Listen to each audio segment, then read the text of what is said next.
Good afternoon मेरे प्यारे बच्चों। आप सभी प्यारे बच्चों का स्वागत है आपके अपने परिवार फ्यूचर ऑनलाइन क्लासेस सोनपुर में।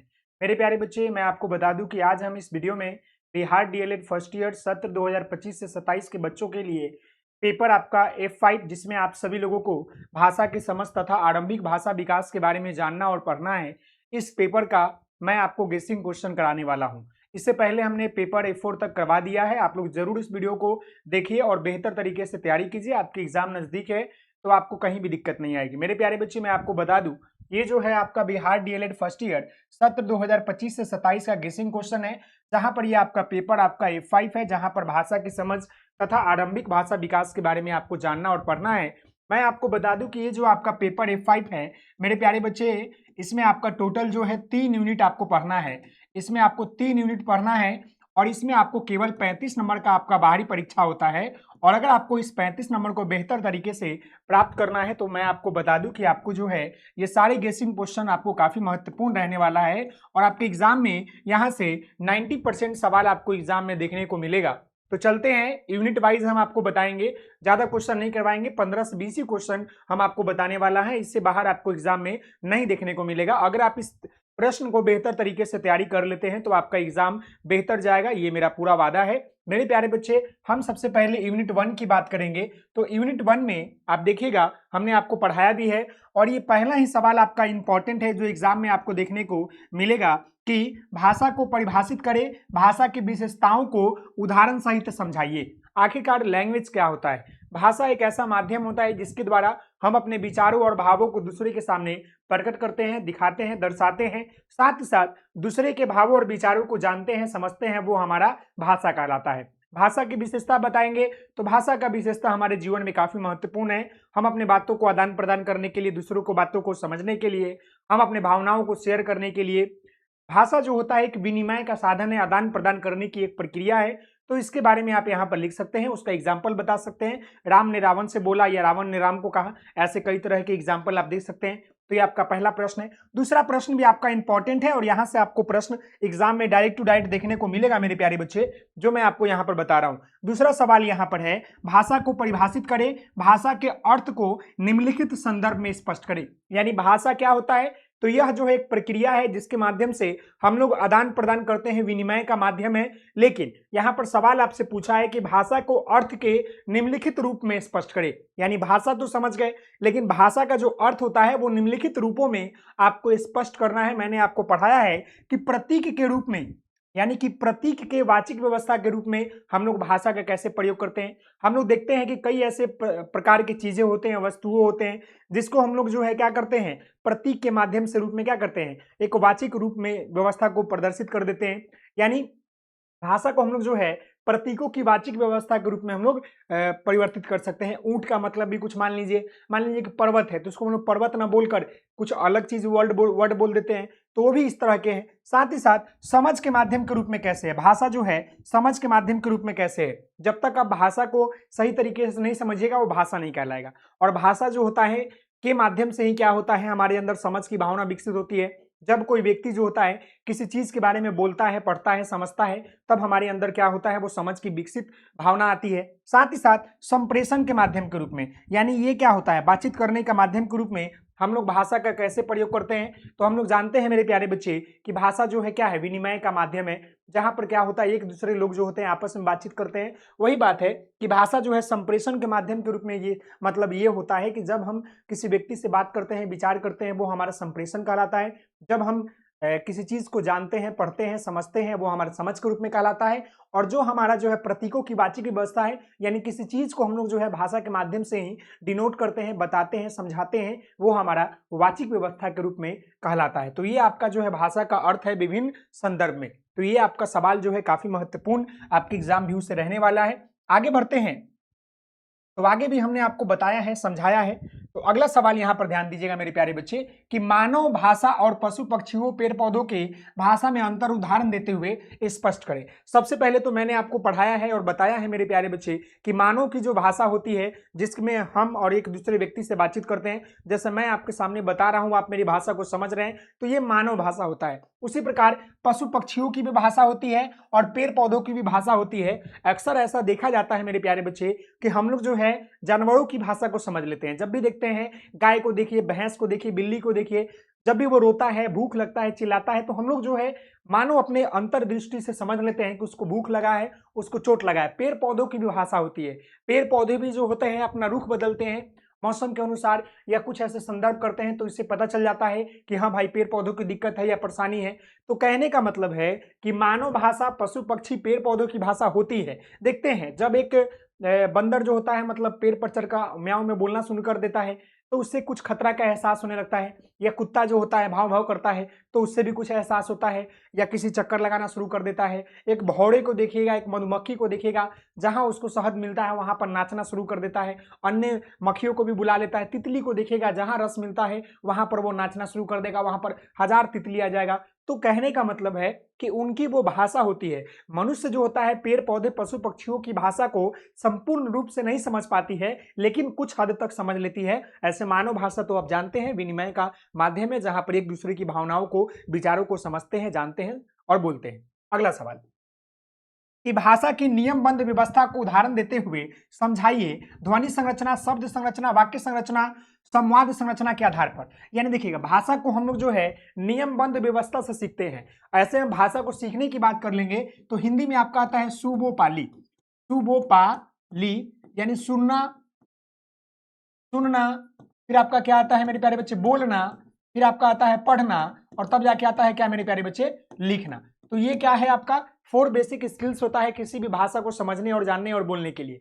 वहीं पर बोला है कि आपको जो है उदाहरण देते हुए समझाना है कि ध्वनि संरचना क्या होता है। सबसे पहले ध्वनि होता है। ध्वनि से क्या बनता है, तो ध्वनि से शब्द बनता है, शब्द से जो होता है वाक्य बनता है, और वाक्य तब जाकर हम लोग जो है संवाद बनता है। यानी कि अगर हमें किसी भाषा का बारे में बताना है या भाषा का नियमबद्ध व्यवस्था को सीखना है तो सबसे पहले हमें ध्वनि का ज्ञान होना चाहिए, फिर हम शब्द सीखते हैं, शब्द के बाद वाक्य सीखते हैं, वाक्य के बाद जो होता है हम लोग संवाद करना सीखते हैं। तो ये क्या है आपका मतलब नियमबद्ध व्यवस्था है भाषा को सीखने के लिए, और 4 बेसिक स्किल्स होते हैं सुनना, बोलना, पढ़ना, लिखना। उसके माध्यम से ही हम किसी भी भाषा को सीखते वो जानते हैं। क्लियर है? जी हाँ। अगला देखिएगा महाप्राण एवं अल्प प्राण से आप क्या समझते हैं। ये आपका ग्रामर का क्वेश्चन आ गया। हिंदी ग्रामर में आपका महाप्राण क्या होता है, अल्प प्राण क्या होता है। महाप्राण उसे कहते हैं जिसके उच्चारण में हमारे मुख से क्या हो, रगड़ खा के जो है भारी मात्रा में हवा निकले, गर्म हवा निकले, वो महाप्राण कहलाता है। अल्प प्राण कहने का मतलब होता है जब भी हम किसी भाषा का या ध्वनि का या शब्द का प्रयोग करते हैं और हमारे मुख से रगड़ खा के कम मात्रा में गर्म हवा निकले,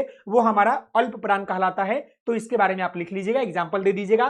तेलाबी समुधन्य सा दंटी सा, ऐसे आपका महाप्राण अल्प प्राण का आता है एग्जाम्पल। देखिएगा तत्सम और तद्भव शब्द को परिभाषित कीजिए, तो इसके बारे में बता दीजिएगा तत्सम शब्द क्या होता है, तद्भव क्या होता है। तो ये ग्रामर का पोर्शन है, इसके बारे में आप लोग लिख लीजिएगा। तद्भव तत्सम, समझ गए। तद्भव तत्सम जो होता है संस्कृत का शब्द होता है, उसका उच्चारण जयो हम लोग जो है हिंदी में करते हैं, वही सेम टू सेम शब्द का प्रयोग कर लेते हैं। तत्सम और तद्भव जो होता है एक संस्कृत का शब्द है, इसका एग्जाम्पल जो होता है क्या होता है कि हम लोग उसका उपयोग जो होता है डायरेक्ट हिंदी के शब्दों में कर लेते हैं। क्लियर है? जी हाँ। आगे देखिएगा, अगला आपका यूनिट 2 आ जाता है। यूनिट 2 की बात कर ले मेरे प्यारे बच्चे, इससे भी हम 4 से 5 महत्वपूर्ण सवाल कराएंगे जो कि आपको एग्जाम में डायरेक्ट टू डायरेक्ट देखने को मिलेगा। तो यहाँ पर आपका पहला जो सवाल क्या है मेरे प्यारे बच्चे, बहुभाषिकता क्या है, बिहार के बहुभाषिकता परिदृश्य का वर्णन कर। देखिए अगर हम यहाँ पर बिहार की बात कर ले मेरे प्यारे बच्चे, तो बिहार का नक्शा आपको पता है किस तरह, ये हमारा क्या है, बिहार है। और बिहार क्या है, तो हमारा जो है बहुभाषी परिदृश्य है, यानी बहुभाषी राज्य है, क्योंकि यहाँ पर तरह तरह की जो है भाषा बोली जाती है। बहुभाषिकता का मतलब वो होता है कि वैसा मतलब बहुभाषी, यानी कि जहां पर जो है एक से अनेक प्रकार की भाषाएं बोली जाती है, उसी को हम लोग बहुभाषिकता कहते हैं। और बहुभाषिकता या बहुभाषी परिदृश्य कहने का मतलब होता है कि वैसा प्रदेश, वैसा स्थान जहां पर एक से अधिक जो है भाषा का प्रयोग किया जाता है। अगर हम बिहार की बात कर ले तो बिहार जो होता है हमारा बहुभाषी परिदृश्य है, क्योंकि यहाँ पर अनेक से अनेक भाषाएं बोली जाती है। बोली की बात कर ले, भाषा की बात कर ले, समझ गए। तो भाषा की बात कर ले मगही होता है, मगही हो गया, ब्रज हो गया मेरे प्यारे बच्चे, भोजपुरी हो गया, हिंदी हो गया, मैथिली हो गया। ऐसे बहुत सारी भाषा है जो कि यहाँ पर प्रयोग किए जाते हैं। तरह तरह की बोली भी की जाती है। हर 10 किलोमीटर की दूरी पर वाणी और पानी जो है बदल जाता है। वही बात यहाँ पर ये लिखना है आपको, समझ गए। अगला सवाल देखिए, अगला सवाल क्या है, अगला सवाल यहाँ पर यह है कि भाषा क्या है और बोली से आप क्या समझते हैं। भाषा और बोली के बीच अंतर स्पष्ट कीजिए। तो देखिए, भाषा जो होता है वो विनिमय का साधन है। बोली की बात कर ले तो बोली जो है क्षेत्रीय भाषा में बोली जाने वाली एक प्रकार का भाषा है, जो कि हर एक मतलब कुछ दूरी पर क्या होता है, हमारा बोली चेंज हो जाता है। और बोली और भाषा की बात कर ले तो भाषा जो होता है हमारा नियमबद्ध तरीका से सीखा जाता है, लेकिन बोली जो होता है नियमबद्ध नहीं होता है। भाषा में व्याकरण होता है लेकिन बोली में व्याकरण नहीं होता है। भाषा जो होता है सर्वव्यापक है, यानी सभी जगह कोई ना कोई भाषा बोला जाता है, लेकिन बोली जो होता है वो सीमित क्षेत्र में, लिमिट क्षेत्र में बोला जाता है। ऐसे करके आप इसका एग्जाम्पल लिख सकते हैं। अगला यहां पर देखिएगा, बहुभाषिक कक्षा में क्या समझते हैं, बहुभाषिक कक्षा के महत्व का वर्णन करें। देखिए, बहुभाषिक कक्षा कहने का मतलब होता है वैसा क्लासरूम, वैसा कक्षा कक्ष जहां पर एक से अधिक बच्चे जो होते हैं अनेक प्रकार की भाषाओं का उपयोग करते हैं। हम अगर बिहार की बात कर ले, या हम अपने राज्य की बात कर ले, या हम अपने देश की बात कर ले, हमारा देश भी जो है बहुभाषी देश है, हमारा राज्य भी जो है बिहार बहुभाषी राज्य है। क्योंकि हमारे देश की बात कर ले, हमारे राज्य की बात कर ले, यहाँ पर अनेक प्रकार की भाषाएं बोली जाती है, बोली बोली जाती है। हम अपने क्लासरूम की बात कर ले तो क्लासरूम में अगर 50 बच्चे हैं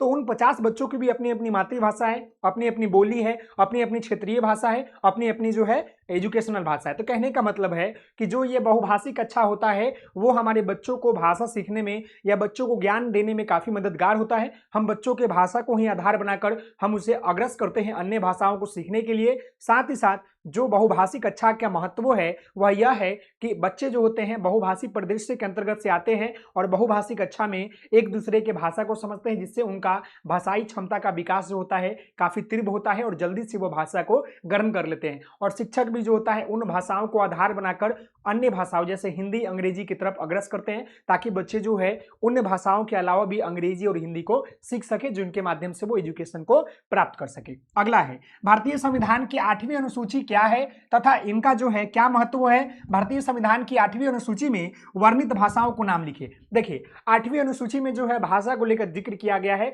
जिसमें जो है हमारे संविधान की 8वीं अनुसूची में टोटल 22 भाषाओं को शामिल किया गया है, जिसमें आपका बहुत सारा है।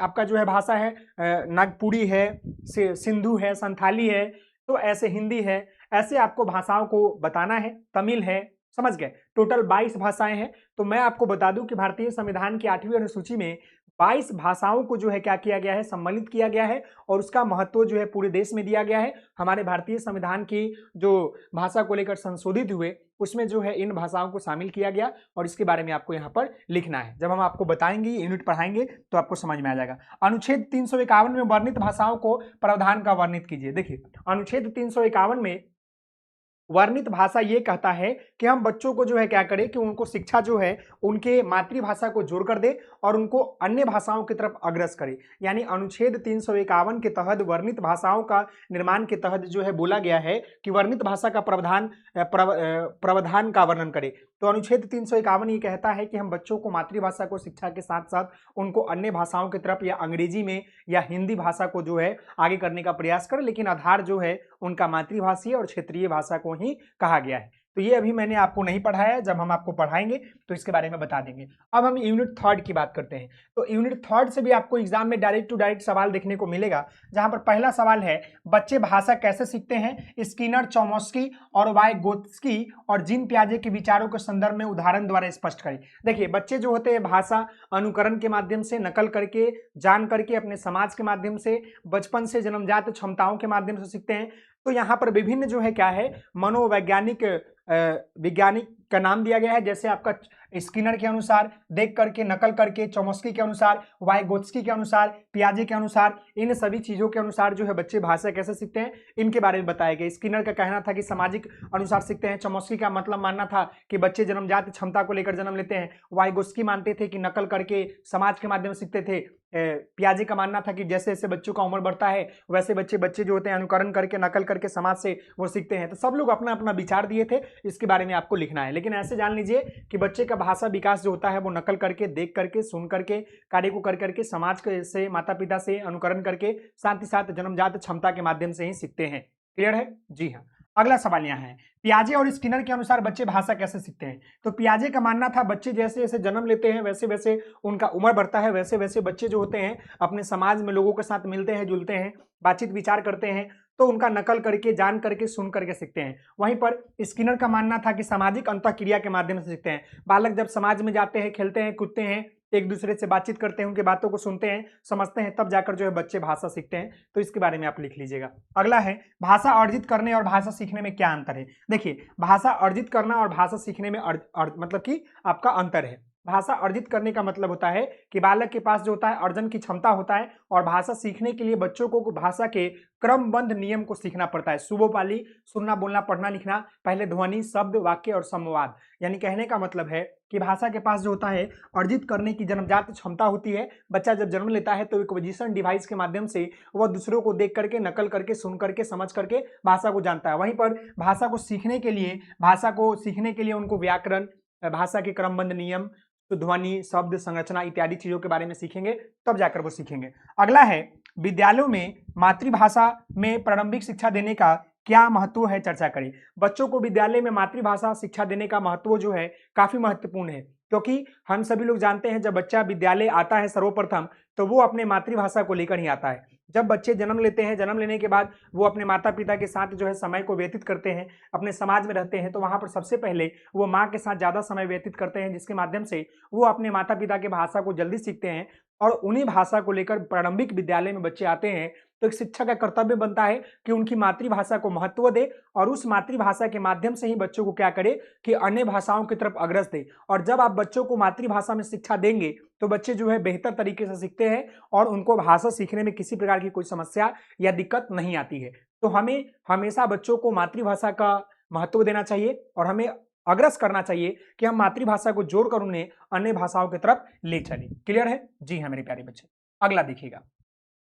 अगला यहां पर आपका सवाल है कि भाषा के आधारभूत कौशल पर प्रकाश डालें। आधारभूत कौशल आपका 4 है, जिसको हम लोग क्या बोलते हैं, सुबोपाली। इसके बारे में आपको बता देना है, सुबोपाली। आधारभूत कौशल यानी कि सुनना, फिर आपका जो है मेरे प्यारे बच्चे बोलना, फिर आपका जो है पढ़ना, और तब जाकर जो है लिखना। यानी कि ये 4 बेसिक स्किल्स होते हैं जिसके माध्यम से बच्चे जो होते हैं किसी भी भाषा को सीखते हैं। तो सबसे पहले बच्चा जो होता है किसी बात को सुनता है, फिर उसको बोलने का प्रयास करता है, फिर उसको पढ़ता है, तब जाकर लिखता है। यही आपका जो है क्या है, भाषा का आधारभूत कौशल है। इसके बारे में आपको यहाँ पर डिफाइन करना है। लिपि और भाषा में क्या अंतर होता है, तो देखिए लिपि और भाषा, प्रत्येक भाषा की लिपि होता है, समझ गए, प्रत्येक भाषा की लिपि होता है। भाषा जो होता है विनिमय का साधन है, और लिपि भी जो है भाषा का ही जो है एक रूप होता है। समझ गए? इसके बारे में आप डिफाइन कर दीजिएगा। भारत की किन्हीं 2 लिपियों का वर्णन करें। तो अब देवनागरी, या आप जो है देवनागरी हिंदी का हो गया, और आपका जो है ब्रह्म एक क्या बोलते हैं, एक आपका जो है उर्दू का फारसी भी होता है लिपि। साथ ही साथ जो है मेरे प्यारे बच्चे इंग्लिश का जो है अरबी, ऐसे 2 मतलब लिपियों के बारे में बता दीजिए कि पहले इस तरह से भाषा का विकास हुआ। देवनागरी से हिंदी आया है, अरबी फारसी से उर्दू आया है, फिर आपका जो है गुरुमुखी से, ऐसे करके आप बता दीजिएगा, उसका एग्जाम्पल दे दीजिएगा, आपका ये सवाल खत्म हो जाएगा। इसी के साथ मेरे प्यारे बच्चे जो ये आपका पेपर F5 है, जिसका हमने यूनिट 3 मतलब कि ये पेपर आपका जो है क्या है मेरे प्यारे बच्चे, हमने इसमें टोटल आपका 15 से जो है 18 प्रश्न बताया, जो कि आपका पेपर आपका F5 से था। इसमें आपको केवल 3 यूनिट के बारे में अध्ययन करना था, यूनिट 3 के बारे में ही अध्ययन करना था, यूनिट 1 से लेकर। और मैं आपको बता दूं, अगर आप इतने प्रश्नों कर लेते हैं, आपका 90% सवाल यहाँ से आने वाला है, इससे बाहर आपको एग्जाम में देखने को नहीं मिलेगा। तो आज के लिए इतना ही। आप सभी लोगों से निवेदन है, इस वीडियो को अधिक से अधिक शेयर कीजिएगा, लाइक कीजिएगा, सब्सक्राइब कीजिएगा, अपने दोस्तों के साथ शेयर भी कीजिएगा। तो जो भी परेशानी या दिक्कत आ रही है आपको बहुत जल्द दूर कर दिया जाएगा, और आपको परेशान नहीं होना है मेरे प्यारे बच्चे। और आपसे निवेदन है कि इस वीडियो को अधिक से अधिक शेयर कीजिए, और इतने प्रश्नों कर लीजिए। इसका PDF आपको एप्लीकेशन के ऊपर अपलोड कर दिया गया है, जाकर आप देख सकते हैं। बहुत बहुत धन्यवाद।